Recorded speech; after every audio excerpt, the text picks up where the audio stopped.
Welcome back to the Rules Plus podcast. Today's episode is the ninth of 12 preseason episodes focused on the 12 chapters of the Rogers-Redding Study Guide to NCAA Football Rules, now authored by George Demetrio. In the last 8 episodes of this podcast, we reviewed the corresponding chapters of the study guide, beginning with advice in the opening chapter for productive study using the guide. The subsequent 7 episodes have covered what the late Rogers-Redding referred to as phases of the game, reflecting his philosophy that our study of the rules should account for the symbiotic, interdependent nature of football rules. If you haven't listened to earlier episodes, I recommend them to you for their coverage of the guide's chapters 2 through 8 about, respectively, recent rules changes, the kicking game, scrimmage requirements, the passing game, the running game, the clock, and major fouls. So, on to Chapter 9. Rule 8 would seem to perhaps come the closest of the 10 playing rules to being an exception to the Redding view that we should see rules as interdependent. Its 7 sections appear to cover everything we need to know about how scoring works in football. What is the value of each kind of score? Touchdown, field goal, and safety? Well, go to section 1 of Rule 8. How does a team make each of the 3 kinds of scores? Go to sections 2, 4, and 5, respectively. What is the value of each kind of score if it occurs during a try down? Go to section 3. How can there not be a score when a down ends with the ball in the end zone? See sections 6 and 7. But even for so straightforward a set of provisions that concern scoring, there is more than meets the eye, and there are important sibling rules as well. Welcome to Chapter 9, which tells the full story of scoring in a football game. Section 1 of Rule 8, the value of scores. For the record, it's in black and white in the opening section of Rule 8. The value of a touchdown is 6 points, the value of a field goal is 3 points, and the value of a safety is 2 points. If those scoring plays occur during a try down, the touchdown is worth 2 points, and both a field goal and a safety is worth 1 point. You'd think there's no more to be said about this, but this is Rules Plus, so I do have more to say.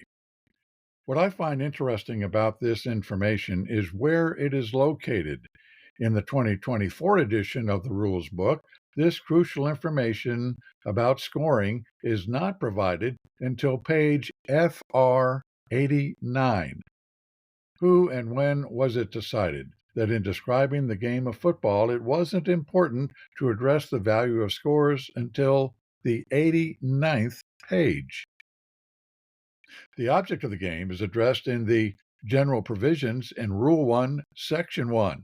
Quote, the game shall be played by 2 teams of not more than 11 players on a rectangular field, with the teams awarded points for scoring according to rule, end quote, with the team, quote, having the greater score, end quote, being the winner.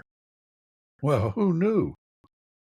It was decided, apparently, that disclosing how many points should be awarded, according to rule, need not be in the general provisions and could wait until Rule 8 and until page 89. And you're thinking, well, so what? Well, here's what. I think this quirky decision actually illustrates why studying football rules is so challenging, even for experienced officials. You simply can't be sure where to go to find stuff out, or how many places you may have to go to find stuff out.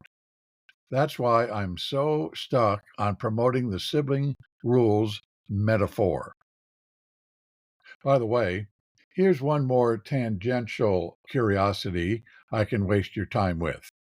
The National Federation rules books for basketball and baseball also defer talking about scoring. In the 2023-24 basketball rules, you'll find scoring regulations in Rule 5 on page 46. In the 2024 baseball rules book, you won't find information on scoring until Rule 9 on page 56. Maybe you can use this information to win a bet sometime or score some points in Tuesday night trivia. Where in the rules book can you find information about the value of scores? All right, in Section 2 of Rule 8, touchdown. Now, here's where the Reading Study Guide is worth its price. In clear, concise, and consistent language, it addresses those tricky situations when plays involve forward progress, airborne ball carriers or receivers, pylons being hurdled or wiped out, and loose balls due to fumbles, backward passes, or kicks. Let's take this step by step. Section 2 lists 5 situations when a touchdown, quote, shall be scored, end quote. 1. A ball carrier advancing from the field of play has possession of a live ball when it penetrates the plane of the opponent's goal line. This plane extends beyond the pylons only for a player who touches the ground in the end zone or touches a pylon. 2. A player catches a forward pass in the opponent's end zone. 3. A fumble or backward pass is recovered, caught, intercepted, or awarded in the opponent's end zone. 4. A free kick or scrimmage kick is legally caught or recovered in the opponent's end zone. 5. The referee awards a touchdown under the provision, that is, of Rule 923, penalty. Situation 1. The ball crosses the plane of the goal line in possession. The tricky call is when an airborne ball carrier crosses the goal line at a pylon. Here's where sibling rules come into play by defining and describing the real estate at the goal line. The, quote, plane of the opponent's goal line, end quote, referred to in Situation 1, is described in 2 places, not in Rule 8. The goal line plane runs between the pylons and includes the entire pylon. That's in 2:12:2. The goal line and the goal line pylons are in the end zone. That is in 2:31b. The goal line plane does not extend beyond the pylons into the out-of-bounds area, with 2 major exceptions noted in the second sentence of Situation 1. The goal line does extend into the out-of-bounds area when a ball carrier either touches the pylon and or touches the ground in the end zone. That is in 8:2:1a. In the case of an airborne ball carrier, the concept of forward progress complicates matters, and it's necessary to consult Rule 4 to clear things up. Chapter 9 explains, quote, if a ball carrier dives or jumps and the ball breaks the plane of the goal line extended while he is airborne and he lands out of bounds, the ball carrier's forward progress is marked where the ball crossed the plane of the sideline. The reference is 424D, exception. It is not spotted where the ball carrier first touches out of bounds. That means there is no score unless the ball was inside or over the pylon when it broke the plane of the sideline. There is no distinction between the ball carrier who dives on his own and the one who goes into the air due to contact by an opponent. End quote. One example clearly illustrates the principle concerning whether the goal is extended or not. Quote, example 9-2. A32 heads for the right pylon at the goal line. At the B2, he dives or is blocked into the air by an opponent. The ball in A32's right hand crosses the sideline at the B1 and passes outside the pylon. And then A32A first touches the pylon with his foot or left hand, or B first touches the ground out of bounds 3 yards beyond the goal line. Ruling: in A, a touchdown. The goal line plane is extended since A32 touched the pylon. In B, it is not a touchdown. The goal line plane is not extended because A32 did not touch either the pylon or the ground in the end zone. The ball is ruled out of bounds at the B1. End quote. Compare example 9-2 with this example. Quote, example 9-4. A20 heads for the right pylon at the goal line. The ball is in his right hand. His foot hits the pylon just before the ball crosses A, the pylon, or B, the extension of the goal line, just to the right, outside of the pylon. Ruling: it is not a touchdown in either case. Because the pylon is out of bounds, the ball is dead when A20's foot hits it. Thus, in both cases, the ball is dead before it crosses the goal line. End quote. The distinction between these examples with airborne ball carriers is instructive. In each situation, the ball is dead when the ball carrier touches the pylon, and the location of the ball determines whether a touchdown has been scored. A call almost as tricky as one involving a pylon and whether or not the goal line is extended is a call involving an airborne receiver and the related concepts of forward progress, possession, and catch. Here is another pair of examples that are illustrative when compared.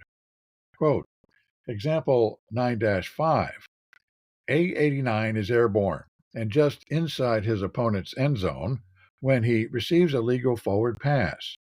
A defender contacts A89, who first touches the ground A, at the B1, or B, out of bounds.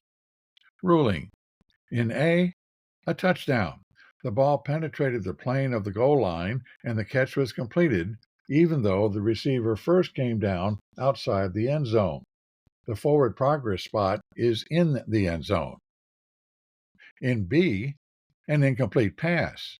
A89 did not complete the catch. Example 9-6.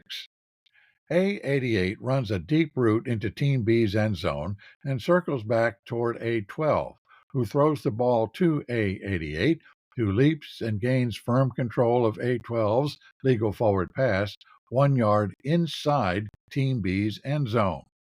A88 is not touched by a Team B player and first comes to the ground, maintaining firm control of the ball at the B1, landing A on his knees or B on his feet. After A88 regains his balance, he runs and is downed at the B5.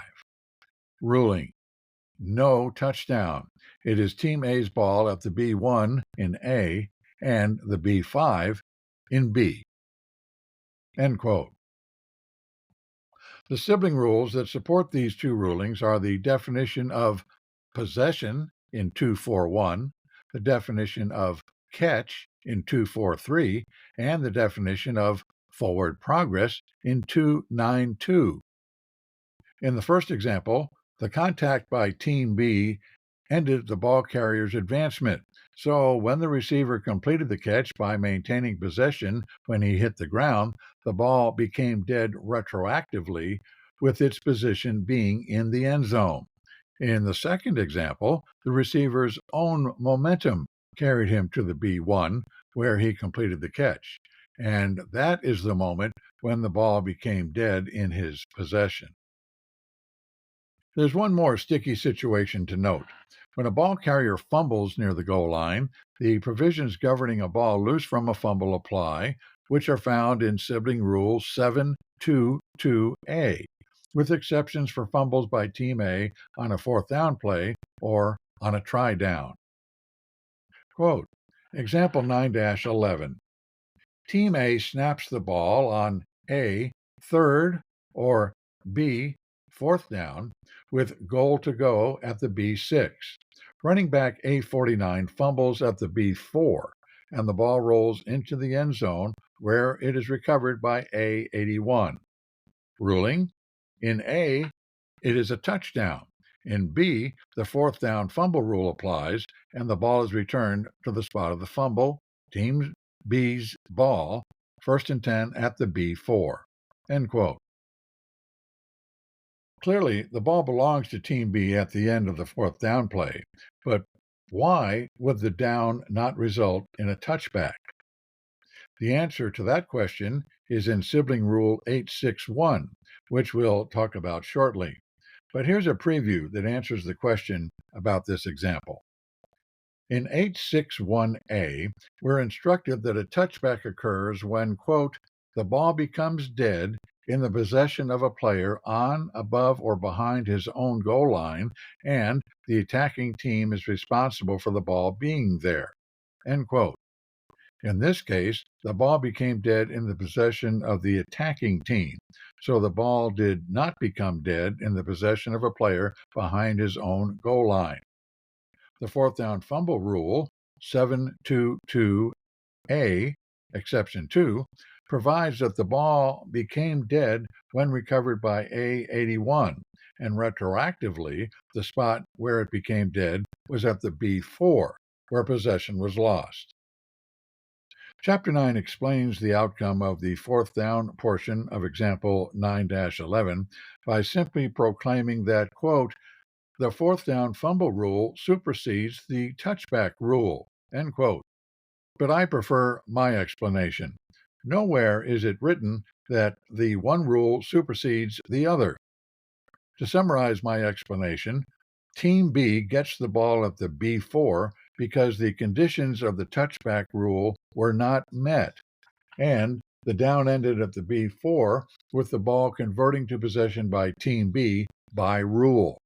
I think the facile explanation of one rule superseding another, in this case, sets a dangerous precedent. And guess what? Chapter 9 succumbs to making a similar facile generalization in its later discussion of safeties, which we'll also get to shortly. But here's the preview from example 9-28. Quote, Team A snaps the ball at the A1. A25 takes the handoff in his own end zone, fumbles, and the ball goes out of bounds at the A2. Ruling: safety. The forward fumble rule gives the ball to Team A back at the spot of the fumble, making the ball effectively dead in Team A's end zone under its responsibility. End quote. Chapter 9 explains the ruling by claiming, without explanation or relevant citation, that, quote, the safety rule supersedes the fourth down rule, end quote. I find there are two things wrong with this facile assertion. First, the example doesn't indicate it's referencing a fourth down situation. What the example is meant to illustrate is, as the chapter's introduction to the example says, quote, an unusual consequence of the rule for a fumble that goes forward and out of bounds, end quote. I suppose the post-example reference to fourth down fumble rule is simply a proofreading error. The fourth down fumble rule and the forward fumble out of bounds rule are separate, albeit sibling rules. The fourth down rule is found in 722A, exception 2. The forward fumble rule is found at 724B. Second, the reason for the ruling of a safety is based not on separate rules for a safety and for a forward fumble out of bounds, with the safety rule superseding. The reason is based on satisfaction of both the safety rule and a different rule than 724B. Chapter 9 should cite the very next provision in 724, namely provision C, which explicitly carves out a consequence for a forward fumble when the goal line is involved. Here are the texts of the rules for comparison. Regarding fumbles, 724B specifically references only situations when a fumble goes out of bounds, quote, between the goal lines, end quote. When that happens, if that out of bounds spot is, quote, in advance of the spot of the fumble, end quote, indeed, the ball belongs to the fumbling team back at the spot of the fumble. And if that out of bounds spot is, quote, behind the spot of the fumble, end quote, indeed, the ball belongs to the fumbling team at the out of bounds spot. Regarding fumbles, 724C specifically references only situations when a fumble or backward pass goes out of bounds, quote, behind or beyond a goal line, end quote. The consequence is not that the fumbling team retains possession at some particular spot.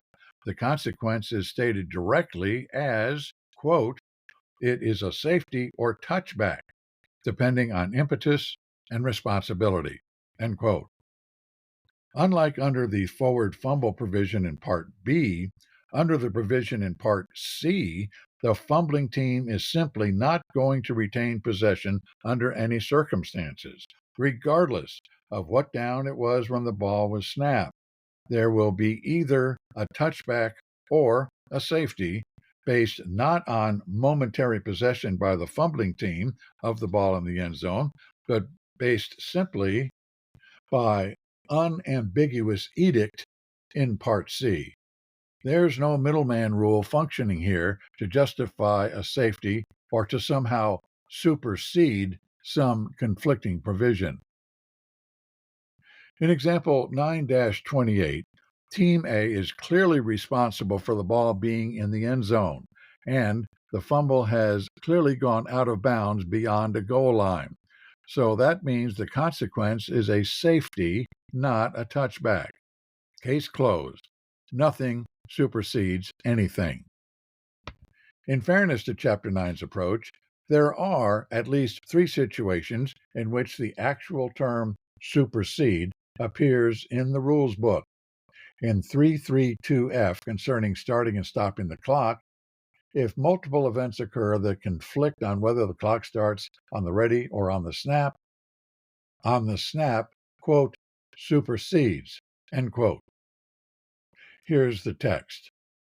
Quote, snap supersedes referee's signal.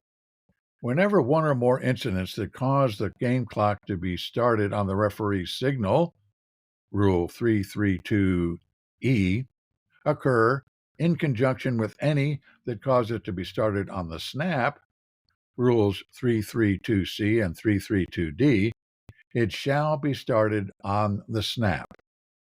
Exception, Rule 344 regarding the 10-second runoff supersedes this rule other than when a team is granted a charged timeout. And finally, there's a reference to an AR, that is an approved ruling, 332, and it's play number Roman 8, end quote. In 344C, you'll find this text, quote, after the penalty is administered, if there is a 10-second runoff, the game clock starts on the referee's signal. If there is no 10-second runoff, the game clock starts on the snap. Note, this rule supersedes Rule 332F. And again, a reference to the approved ruling 332 Roman 8, end quote. And finally, in AR 851, play Roman 11, you'll find this play. Quote, 4th and goal at the B8. Runner A44 is hit at the B5 and fumbles, and B54 bats the grounded loose ball at the B3 back into his own end zone. A88 sees the loose ball and recovers while the ball is still in the end zone. Ruling. Safety. Score 2 points for Team A. The bat is a legal bat since B54 is batting the ball backward. Rule 941C. But B54 does add a new impetus to the ball and is responsible for the ball's progress into Team B's end zone. Rule 872B1. When A88 recovers the ball is declared dead based on the fourth down fumble rule. 722A exception 2. The ruling is a safety because the ball becomes dead by rule in the end zone, and D54 is responsible for the ball being there. Rule 851A.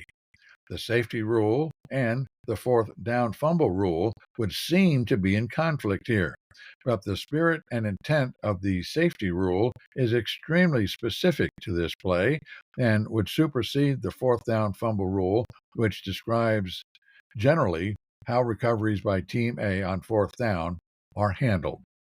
End quote. I find that the closing sentence here supports my discomfort with using the term supersede in example 9-28. Notice that it says, quote, the spirit and intent of the safety rule is extremely specific to this play, end quote. That wording from the NCAA Rules Committee tells me that the committee does not intend that we conclude from this one approved ruling that we should infer that there should be a general all-purpose principle that in any case the safety rule supersedes the fourth down fumble rule. Section 3 of Rule 8, a try down. Chapter 9 refers to the try as, quote, a game within the game, end quote, with its own little set of rules, exceptions, particularly with regard to penalty enforcement. The Reading Guide devotes Chapter 11 to penalty enforcement, so in the episode to come 2 weeks from now, this podcast will treat the subject with more extensive discussion than here in this present episode. Otherwise, especially since the change several decades ago that changed unsuccessful try attempts into live plays, a try down is virtually the same as any other fourth down scrimmage down. But here are the few significant distinctive features of a try down. The privilege to take a kick at the spot of illegal touching does not apply. The try ends if Team A recovers a blocked kick beyond the neutral zone. The try begins when the ball is declared ready for play, not when it is snapped, which is only relevant to some penalty enforcements. The try ends when the ball becomes dead when either team scores or when Team B accepts a penalty that includes a loss of down. The ball is placed in the center of the field unless Team A chooses another location within the hash marks. A really obscure provision also allows Team A to choose that the ball be placed behind the 3-yard line. Of course, as we saw at the beginning of this discussion, the value of a touchdown is 2 points, and the value of a field goal or safety is 1 point. And finally, the team that scored a 6-point touchdown is mandated to kick off. Obviously, you say, well, here's another bit of trivia for you. The provision of 836 used to be that, quote, the captain of the team against which the 6-point touchdown was scored shall designate which team shall kick off, end quote.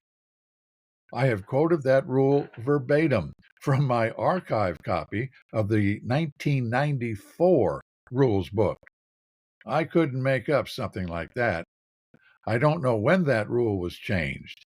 I need to do some research to find out. Section 4, field goal. Much like a try is largely similar to a scrimmage play, a field goal attempt, to 16-9, is a scrimmage kick largely similar to a punt, but with one major exception. If an unsuccessful field goal attempt is untouched by Team B beyond the neutral zone, where it becomes dead, Team B takes over possession for the ensuing down either at the previous spot or at the 20-yard line, whichever is more favorable. In the case when the ball is spotted at the 20-yard line, the reason is not because there has been a touchback, regardless of whether the ball, untouched by Team B, became dead in the field of play or in the end zone. If either of the conditions is absent, that the ball is untouched by Team B or that the ball becomes dead beyond the neutral zone, the usual scrimmage kick rules apply, including post-scrimmage kick enforcement for fouls by Team B. There is one other important consequence of an unsuccessful field goal attempt. Regardless of what happens during the down, the clock will start on the snap for the next play. Of course, usually that next play will be a first down snap for Team B, so it's clear when the clock should start in that situation. But if events unfold that leave the ball in Team A's possession, whether by penalty or play outcome, the next play will be following a legal kick down. So by rule, the clock starts on the snap. 3-3-2-D-8. Here's yet another example of how important it is for us to understand the neighborhoods that rules live in. Rule 8 is about field goals, but you wouldn't know when to start the clock if you weren't also familiar with Rule 3 and the several other rules we've encountered during this discussion. Section 5, Safety. The defense receives 2 points and the subsequent free kick after a safety when one of 3 things happen. The ball becomes dead out of bounds behind a goal line. The ball becomes dead in the possession of a player on, above, or behind his own goal line. The ball becomes dead in the end zone by rule, and the defending team is responsible for the ball being there. Any of those 3 things can happen as either the result of a play or when an accepted penalty would be enforced from the fouling team's end zone. And we just saw that, as provided by 724C, when a fumble goes out of bounds behind or beyond a goal line, the resulting loose ball is regarded as becoming dead in the end zone by rule, and so it must be either a safety or a touchback, depending on whether the defending team is responsible for it being there or the attacking team is so responsible, respectively. The behind refers to a fumble by the attacking team, meaning the resulting loose ball passed from the field of play into the end zone. The beyond refers to a fumble by the defending team, meaning the resulting loose ball passed from the end zone into the field of play. The point is that Rule 724C refers to situations in which a loose ball crosses a goal line going in or going out. The rule is irrelevant if a loose ball simply remains in the same field area in which it first came loose. That is, a fumble in the end zone remains in the end zone, or a fumble in the field of play remains in the field of play. Section 6, Touchback. You might regard a touchback as a non-safety. That is, the ball becomes dead in the opponent's possession in its own end zone, or a loose ball goes out of bounds in the opponent's own end zone, and the attacking team is responsible for the ball being there.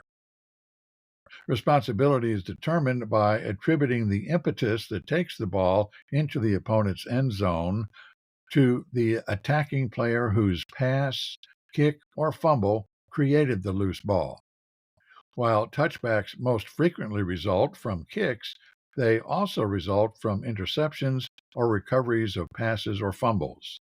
We've all seen plays when a ball carrier stretches near the goal line trying to score a touchdown, but in the process of stretching loses possession and the loose ball goes out of bounds by striking a pylon or going out of bounds from in the end zone.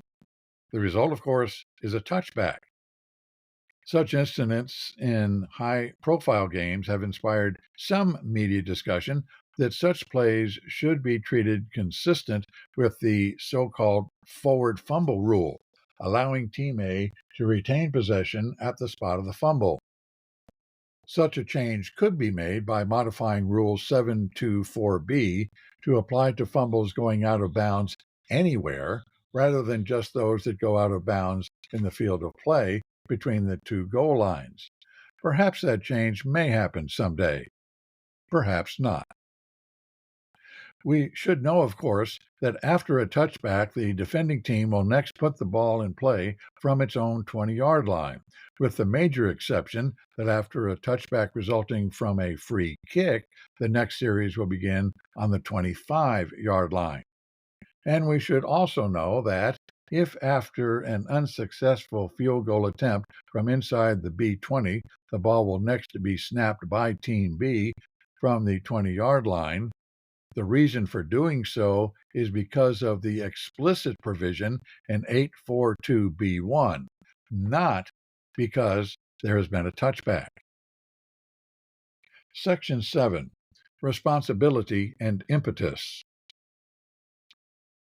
As we've seen in sections 5 and 6, the fundamental difference between ruling there is a safety or there is a touchback depends on determining which team is, quote, responsible, end quote, for the ball being in the end zone. And responsibility depends on determining which team's player carried the ball or imported force to a loose ball that, quote, forces the ball on, above, or across the goal line, end quote.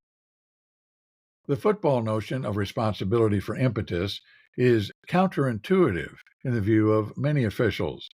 By rule, impetus is created by a player who, quote, kicks, passes, snaps, or fumbles the ball, end quote.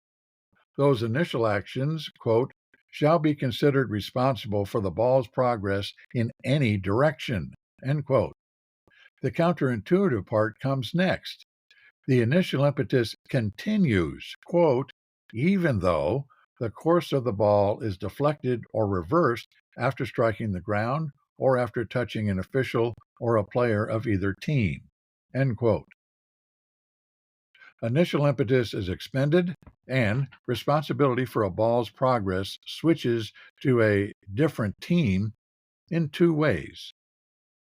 A player kicks any loose ball or bats a loose ball that has touched the ground. Kicking a loose ball is always a foul, but batting may or may not be a foul, depending on circumstances. A player makes any contact, intentional or otherwise, with a ball that has come to rest. There's one additional, very important provision concerning a loose ball. Regardless of whether there is new impetus, the original status of a loose ball never changes. A kick remains a kick. A pass, forward or backward, remains a pass. A fumble remains a fumble. This means that any play includes only a single loose ball interval, which begins when the ball becomes loose and which ends when either the ball becomes dead or possession is again gained or regained. This perpetuity of status has important implications for penalty enforcement and certain play scenarios, such as whether a loose ball from a scrimmage kick could be recovered and advanced by the kicking team, or whether the fourth down fumble rule applies when a ball is being pinballed around by multiple players attempting and failing to recover it. Let's move on to special complications when batting and the goal line mingle. There are two really interesting examples toward the end of Chapter 9.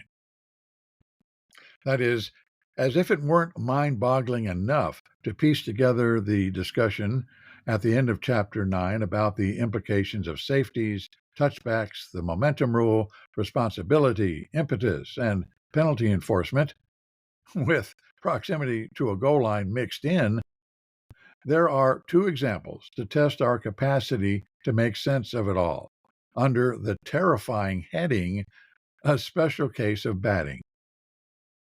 Consider these examples if you dare. Example 9-52.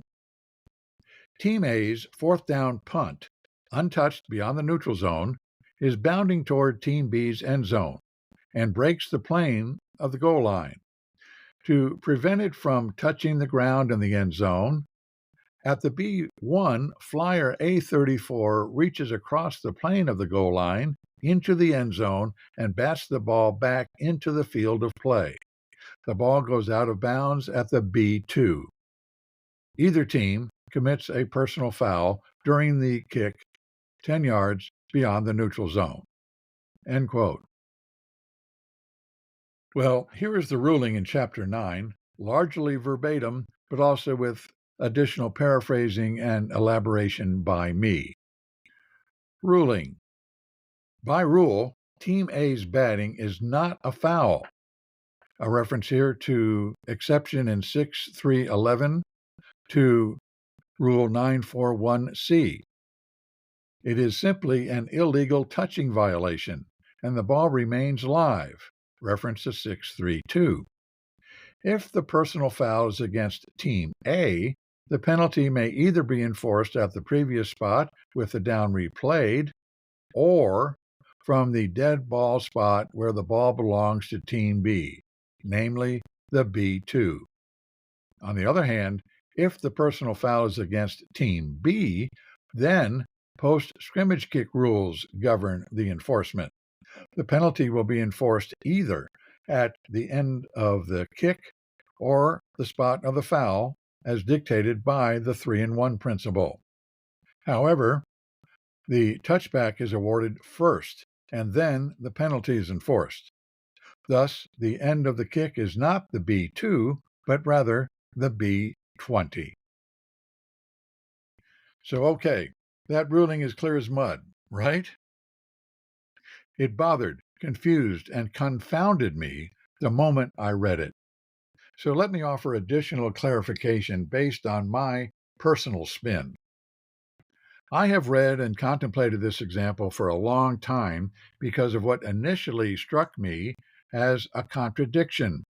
The first part of the ruling for the case when Team A commits the foul indicates that the spot where the dead ball belongs to Team B is at the B2, where the ball went out of bounds after A34 batted it. However, the second part of the ruling for the case when Team B commits the foul indicates that a touchback is awarded when the ball becomes dead, and so the kick essentially ends at the B20. Why is the first result not a touchback, but the second one is a touchback? What would make the spot where the kick ends change from the B2 in the first part of the ruling to the B20 in the second part of the ruling? The answer eventually came to me when I systematically considered what the difference was between the two situations. 7 things were the same. 1, it was fourth down. 2, there was a punt. 3, there was a batting of the ball by Team A. 4, there was a touching violation. 5, the violation occurred in the end zone. 6, the spot where the ball became dead because it went out of bounds is at the B2, and the personal foul penalty is accepted. The one thing that was different was which team committed the foul. And then it occurred to me that this crucial difference doesn't impact whether there was an illegal touching violation, but it does impact whether Team B retains its privilege to take the ball at the spot of that violation. Here's the reasoning. In each situation, there is going to be an accepted penalty for a live ball foul. So, by 632B, in each situation, Team B's, quote, privilege, end quote, to take the ball at the spot of the violation, a privilege granted in 632A, is, quote, canceled, end quote. The spot of the illegal touching is in the end zone. So, by 6.3.11, When a scrimmage kick untouched by Team B after crossing the neutral zone is batted in the end zone, the spot of the violation is deemed to be Team B's 20-yard line. But note, the spot is deemed to be the 20-yard line not because a touchback has occurred, but because of Rule 6.3.11 specifically saying so with an explicit provision. So the reasoning in Chapter 9's ruling that, quote, the touchback is awarded first, end quote, is incorrect in my view. There was no touchback, and therefore that reasoning is misleading.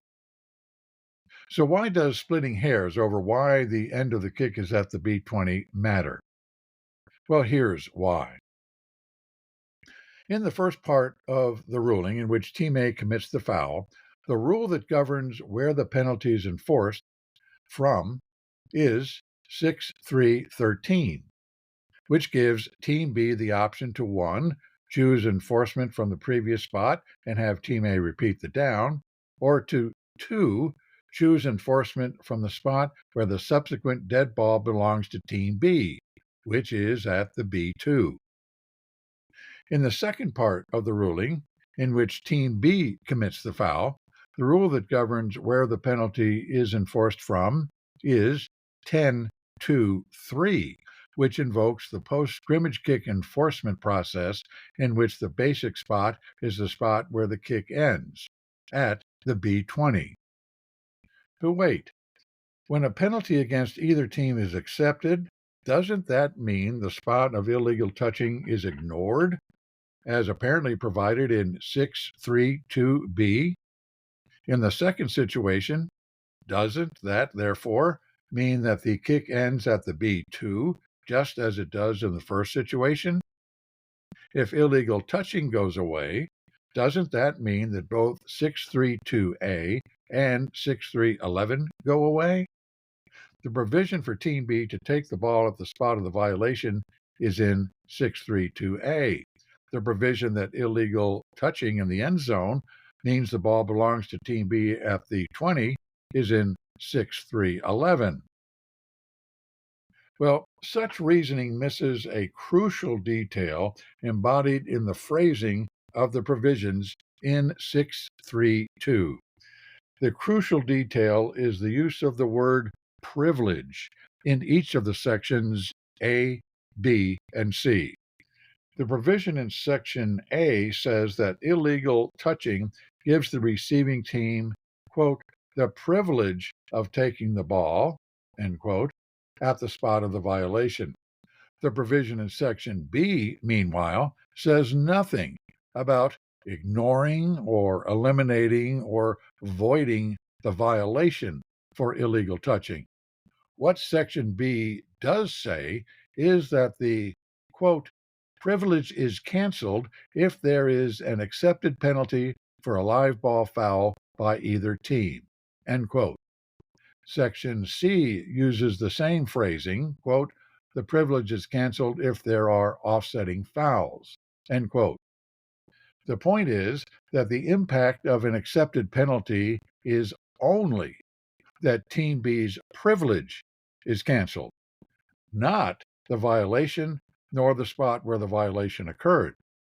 The spot of the violation continues to exist, and in example 9-52, that violation spot is in the end zone, which means that in this, quote, special case of batting in the end zone, end quote, the spot of the violation is indeed deemed to be the B20, as provided in 6.3.11. If it were the case that in the second situation of this example, Team B would get the ball on its 20-yard line as the result of a touchback, it would then be difficult to reconcile the ruling in the first situation of this example with the second situation. If the result of the play is a touchback in the second situation, why would that not also be true in the first situation? Instead, the ruling for each of the two situations, enforcement from the B2 for a Team A foul and enforcement from the B20 for a Team B foul is perfectly consistent with the provisions of all sibling rules that apply in this example. It's certainly instructive to summarize the labyrinth of sibling rules that must be navigated to figure out the ruling for example 9-52. Here is the collection of those rules, 11 of them, listed roughly in the order I found myself consulting them. 6.3.2a grants to Team B the privilege to take the ball at the spot of an illegal touching violation. 6.3.2b provides that Team B's privilege to take the ball is canceled if there is an accepted penalty for a live ball foul by either team or if there are offsetting fouls. 6.3.11 provides that if Team A bats an untouched scrimmage kick in the end zone, the act is a violation, not a foul, characterizing this as, quote, a special case of batting in the end zone, end quote. 2.25.11 defines post-scrimmage kick enforcement spot. 2.25.11a, special case number 2, defines the post-scrimmage kick spot and includes as the second of two special cases the provision that the PSK spot is the B20, quote, when Rule 6.3.11 is in effect, end quote. 2.11.3 defines batting and then includes the important clarification that, quote, batting the ball does not change its status, end quote. 6.3.13 provides that penalties for fouls by the kicking team during a scrimmage kick play in which the kick crosses the neutral zone may be enforced at the previous spot or at the spot where the subsequent dead ball belongs to Team B. 10.2.4 mirrors the provision of 6.3.13 that Team B may choose between two enforcement options for Team A fouls during a free or scrimmage kick. 9.4.1c provides that no player shall bat loose balls forward or in any direction if the ball is in the end zone, but includes an exception for cases when, you guessed it, 6.3.11 is in effect, making batting a violation, which means there has been illegal touching, which means the spot of the violation is deemed to be the B20. 8.6.1b includes among the characteristics of a touchback that a kick becomes dead behind the defending team's goal line, which did not happen in example 9-52. And finally, 10.2.3 lists post-scrimmage kick enforcement criteria and the PSK procedure.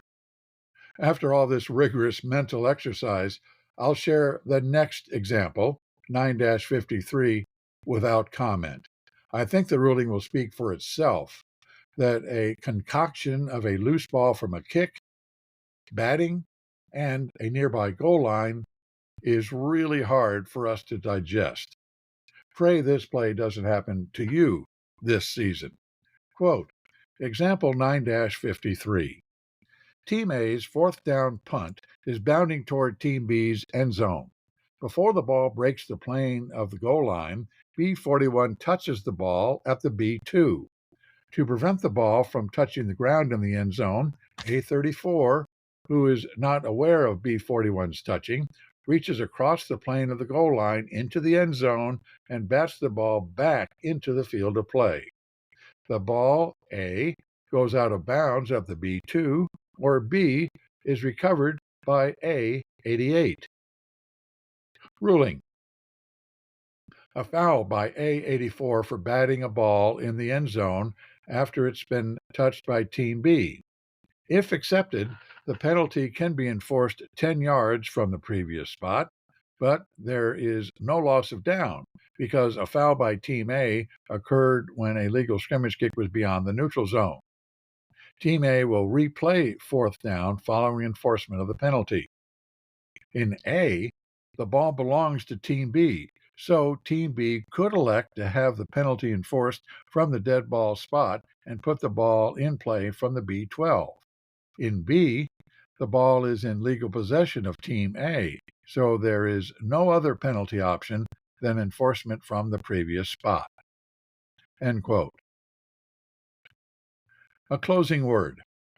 I hope you'll make time to listen to next week's episode for discussion of Chapter 10 of the Writing Study Guide, covering substitution.